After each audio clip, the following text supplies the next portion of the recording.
Previously in the gaming industry.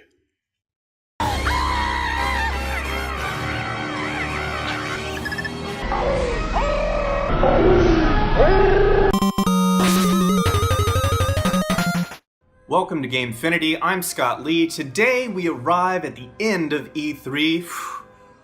We can take a deep breath, it is finally over, and we saw all kinds of, well, I don't know what we saw. I mean, we know that Zelda was great, right? We know that Zelda really does look amazing by almost every objective measure you can think of in terms of what fans have been asking for years. Yes, there's the whole complaint about how turns out, after all, you can't choose to be a female Link. Honestly, I don't care about that. Aonuma himself actually said something along the lines of like, if we were to do a female-led game for the Zelda series, we would put Zelda as the main protagonist. Which would make a lot of sense, especially considering that Zelda is not really like a stereotypical female character in a number of ways, with like the whole chic aspect and all that weird magical craziness. But anyway, it was a really, really amazing thing to see that this is the first Zelda game where you have a jump button, the first Zelda game to have kind of a survival concept. This is actually one of the first and best Zelda games I've seen for speedrunning. Most Zelda speedruns I've seen, they get really bogged down in the fact that like you have to wait for those cutscenes with opening the treasure chests. You notice that's gone too, which I was so happy about. And I really think that with Zelda, Nintendo was listening. They really took a lot of fan feedback from Skyward Sword and Twilight Princess, and I really think that they went back to the drawing board with that and said, well, what can we do to really revitalize some of the negative aspects that fans have seen over time? I am really, really surprised that this came out as good as it did. As a side note, by the way, the soundtrack to this just sounds so intense and emotional.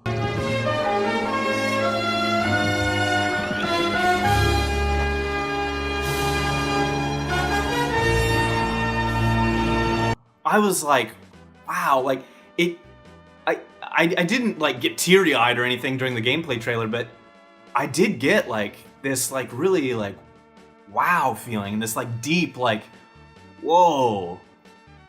There hasn't been a Nintendo title that has come out in a long time that has managed to actually produce that reaction.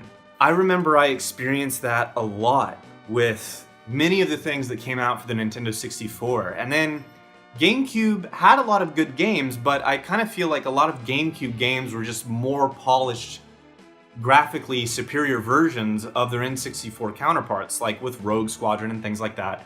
This is really kind of a new Zelda revolution. This is really, really unique, and it's colorful and it's beautiful.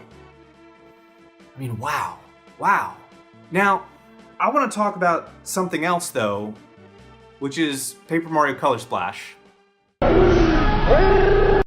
We saw the Paper Mario Color Splash trailer. A lot of fans are not happy about Color Splash.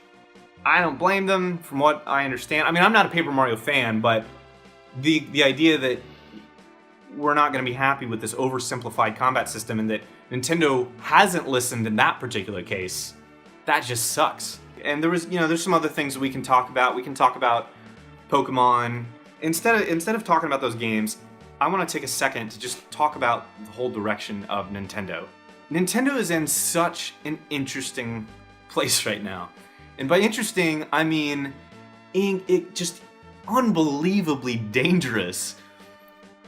The moves that they're making right now, and then there's these comments that Reggie Fils-Aimé made to Bloomberg about how Nintendo's not about specs, it's about content, and people are freaking out about that. I don't think that's a big deal, but what I do know is this. Everything for Nintendo is riding on the NX. If Nintendo does not nail things with the NX, this could literally be the end of Nintendo.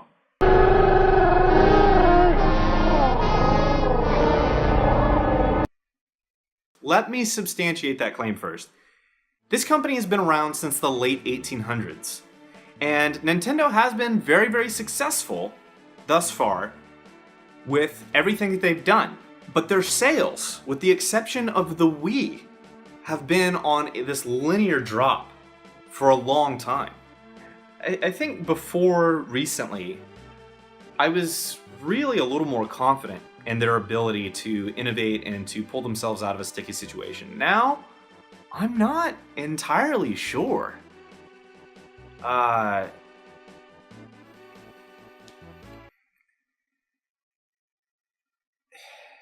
Is Zelda going to be enough to really pull Nintendo out of its rut?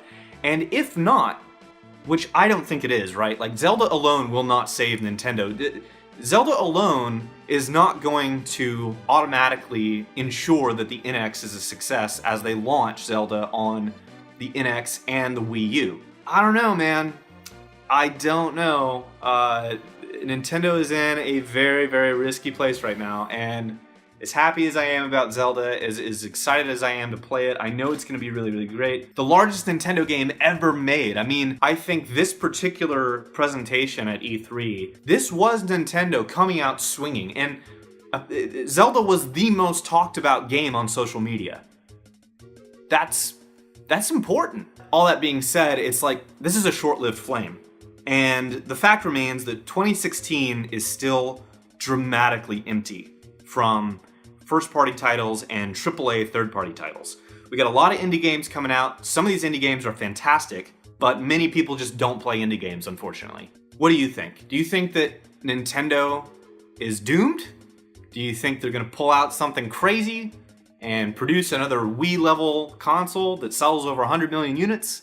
Thank you so much for watching. If you want to see more Zelda and Nintendo coverage here on Digicades, remember to like this video, share with your friends on social media, and subscribe to the channel if you haven't already. I will see you next time.